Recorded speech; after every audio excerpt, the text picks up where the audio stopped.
Okay, look, I understand that this is not going to be a popular position, but the truth of the matter is that Bungie has had this coming for quite some time. And as a matter of fact, I actually hope the situation gets significantly worse. I hope that Bungie goes under. I hope that they go completely bankrupt. And I hope that the Destiny IP goes down in flames and burns away. And I know a lot of people are going to be very quick to react to this statement saying, but Rurikhan, look at all these people that just lost their jobs. Have you no compassion?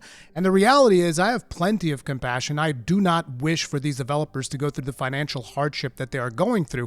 And as far as I'm aware from the research that I've done on the situation so far, these developers are actually aware of the problems that the game is going through, and they've repeatedly asked management, hey, we need to fix this situation. We need to do right by our player base. But guess what? Management did absolutely nothing and continued to milk the Destiny player base like the good little cattle they are. It's just this simple because players continue to buy this stuff. Players continue to buy into the microtransactions. And here is why I actually care about this, because as you are most likely aware, I haven't played Destiny. I haven't played Destiny for years. Now, I did play the original Destiny, and I played Destiny 2 when it came out. I played it all the way to the point where I did the first raid and all that stuff. And very shortly after, I quit. And the reason I quit was the XP debacle, which is a story I've told a million times. I don't want to go through that again.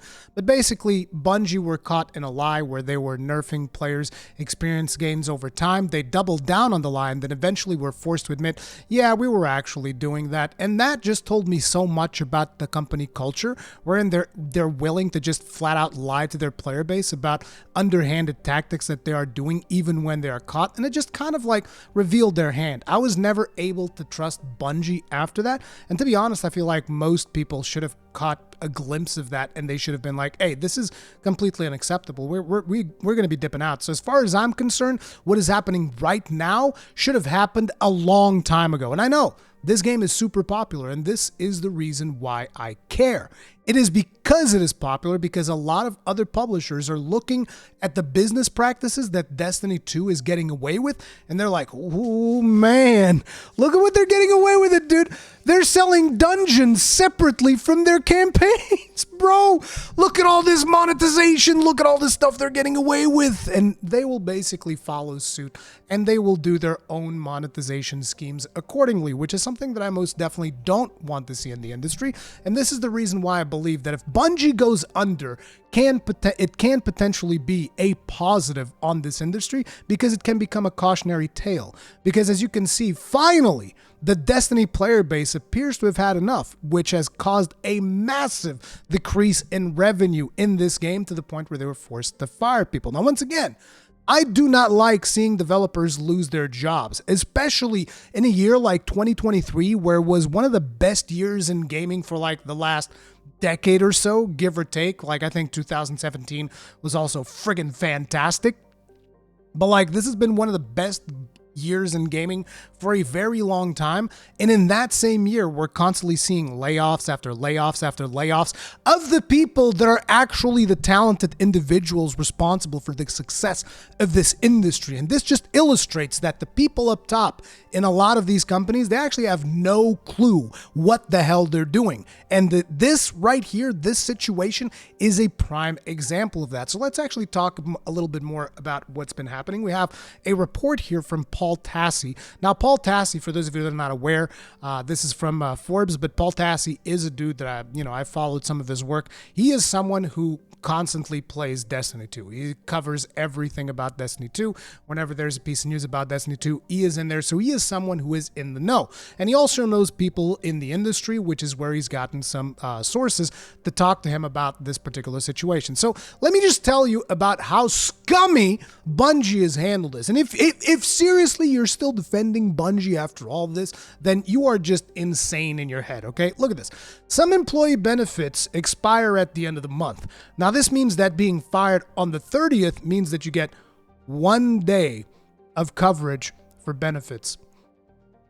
So basically, they fire these people in the cheapest way possible to give them the least amount of coverage possible when it comes to their additional benefits. Okay, just starting with that, like complete scumbag behavior, cost-cutting behavior to the extreme, paying no attention whatsoever to the needs of their employees, which, by the way, need I reinforce, these are the actual talented people behind the development of the game, like, the good parts of the game that you enjoy in Destiny 2. These are the people that they're getting rid of, okay? The people that are staying, these are the big executives, the marketing team that makes all of those decisions behind the garbage-ass microtransactions and all of that stuff, the business model that we all despise. Those people are staying. Those are going to stay in the company. The people that are getting fired are the people that are actually making the game good, okay?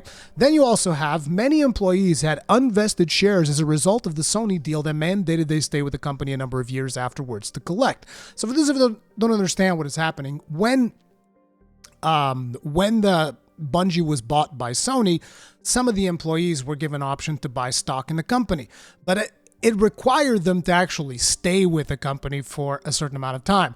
Now, these people don't necessarily want to lose their shares, but what happened was they got fired, and therefore those shares just go back to the company. And that just sounds like a fair thing, am I right? Just sounds like a fair deal, But that is null even if you leave, and that includes being laid off. When that happens, the shares revert back to Bungie, and as such, many employees just involuntarily lost those shares to the company that fired them. So Bungie just gets the shares back. Okay, that sounds about right. Okay, that sounds fair, Now, in the town hall, Pete Parsons offended a lot of people by saying that the right people were left to work on this. Now, imagine this. You get fired, and then you see, something that your boss said. It's like, oh, the right people said. It's like, I'm expendable? Okay, that's fair, I guess. Whatever. Employees were told that Bungie was on track for a 45% revenue miss based on previous projections for the year.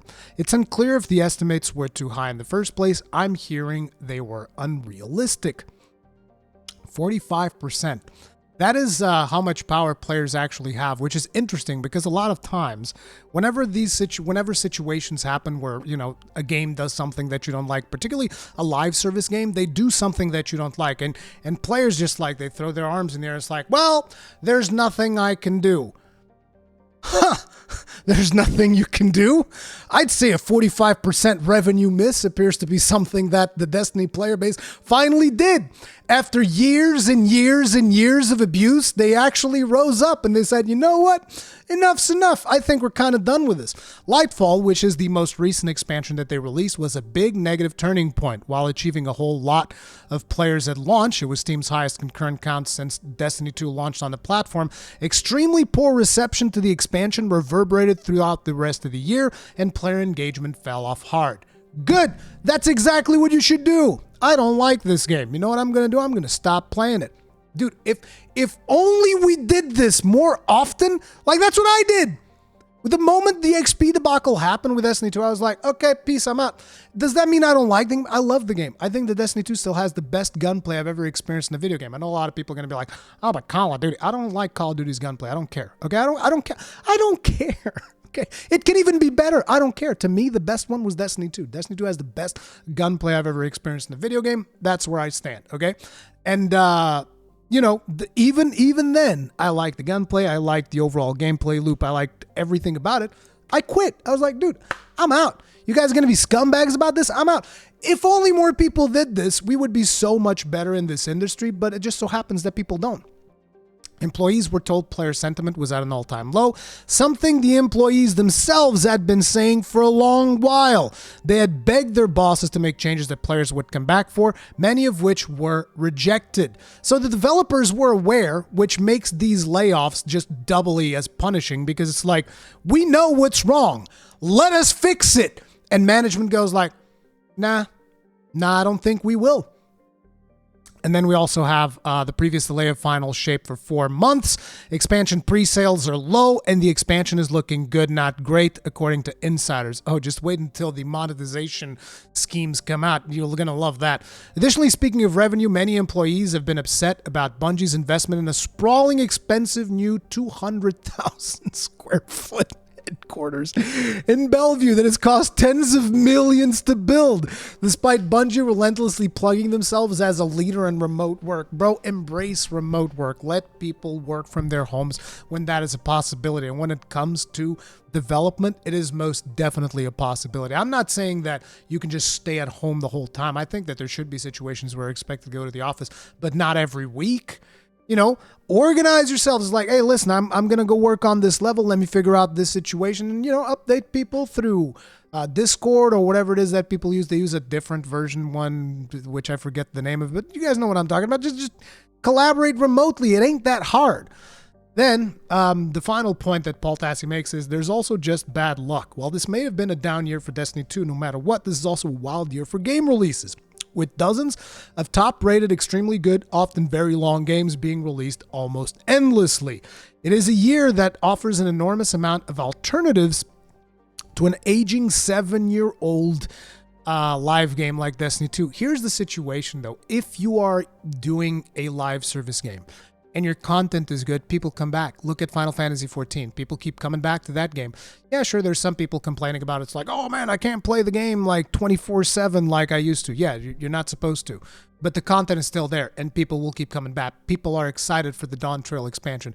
Endwalker expansion was cool. Shadowbringers was friggin' amazing. Might have been the best expansion that I've ever played in an MMO. It was friggin' wild. It's just, even in a year that is packed with good releases, a live service game can still survive and it can still be a fun experience so long as you're willing to give the players enough value. The problem when it comes to this specific game is that it is not giving the players enough value for the cost. Like, let me just tell you guys something that Bungie did, okay? This was back in 2021 that this was reported. This was the first time that they did this. This was for an expansion that was actually coming out in 2022. Bungie breaks the unspoken player contract by charging for Destiny 2's upcoming dungeons. Now, this is a point that I really want to bring out that just tells you how scummy their business practices are and why I'm so invested in their downfall. And I do hope that they go down and they burn forever, because I don't want to see anybody else doing this. Like, this is beyond excessive, okay? So what they've done here is that you buy an expansion and you buy like the standard version of the expansion and you don't get the dungeons. You just don't get them. And by the way, this wasn't, again, in 2021 for an expansion came out in 2022. And ever since then, that's always been the case, okay? Every other expansion comes out, you don't actually get the dungeons. Like, if you don't see a fundamental problem with that, I don't know what to tell you. Like, I guess you're just completely brainwashed at that point. You're insane. It's an Imagine Dawn Trail for Final Fantasy XIV, and it's like, well, yeah, you get the story, cool, but if you want to actually do dungeons, and or maybe you need to pay separately for the raid. What are you talking about? What universe are we living in? What is wrong with you? That's insane. That's completely and utterly insane. Like, they actually detail this a little bit more here.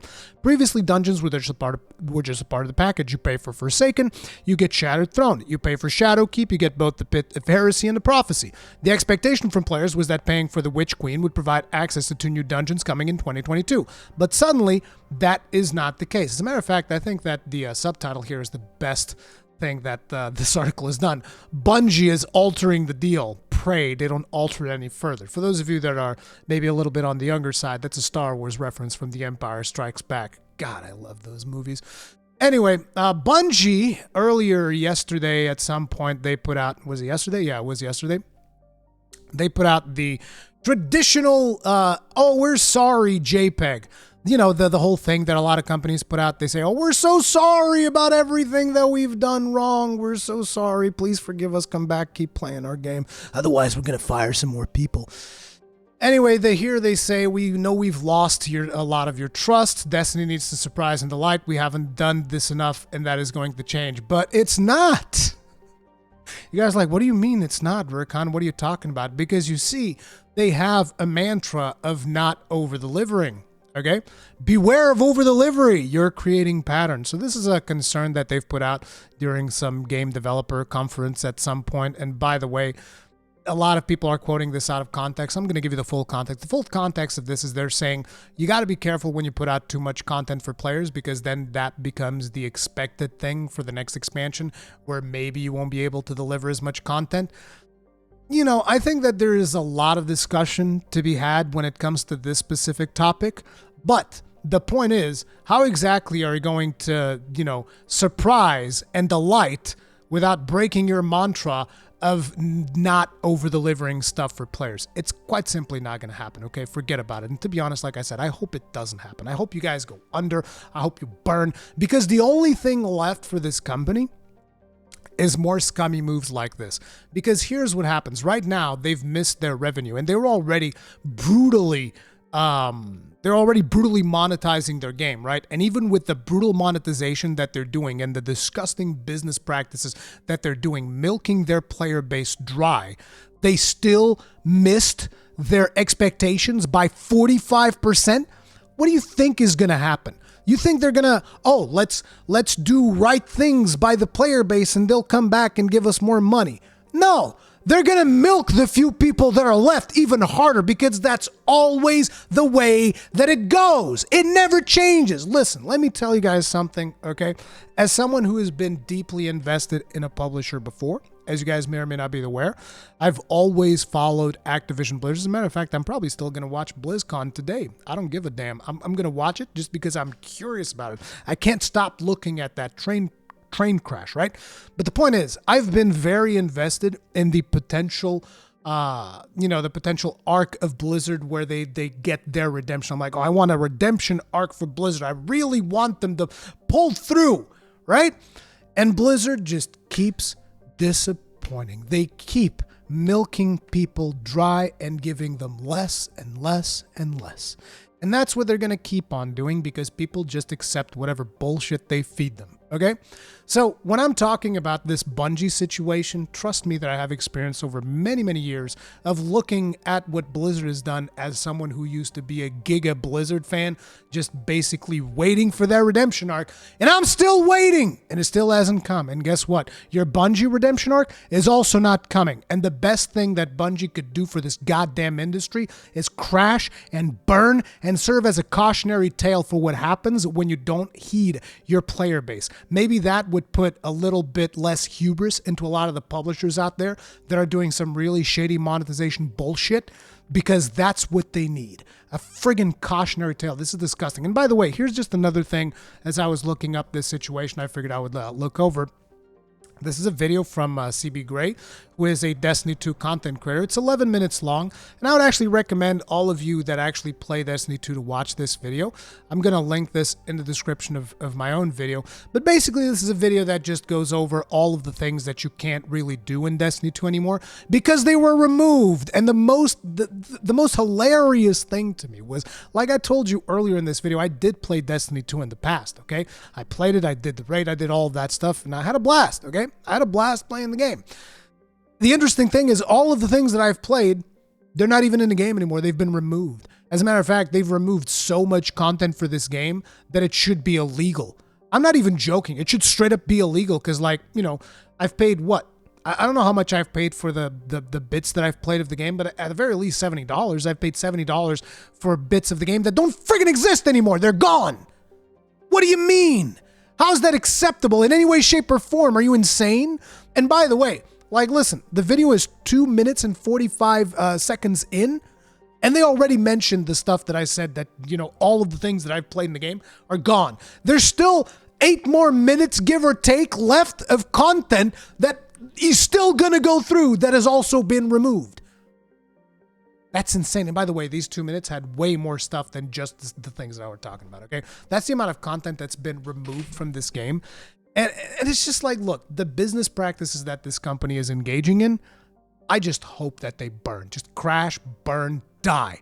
And I'm very sorry for the developers that are going to be suffering hardship. But the reality of the situation is these developers have been telling management, listen, we have a problem. We need to solve it. And management clearly has said they're not willing to solve it. They don't want to solve it. They just want your money. That's it. They want the minimum viable product, and they want you to pay as much as possible for it. They're constantly removing stuff, even from gameplay rewards, like there were these armor sets that were removed earlier this year. I don't even remember what that whole thing is about, but it's just something that the problem is at the top.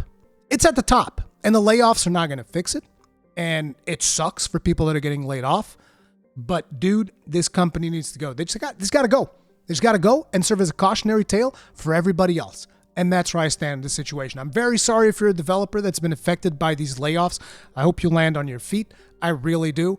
I hope that everything gets better for you, but it doesn't change what is happening with this IP and with this company, and the people that need to suffer are at the very top, and the only way that they're going to suffer is if the player base wakes up and stops playing the goddamn thing and stops giving them money. That's never going to happen, so whatever. If anything, I just wish that, Activision Blizzard would follow suit and burn to the ground as well, because they deserve it too. But anyways, that's going to be it for now. Thank you all very much for watching. I'll see you guys in the next one. Stay strong, stay safe. Peace out.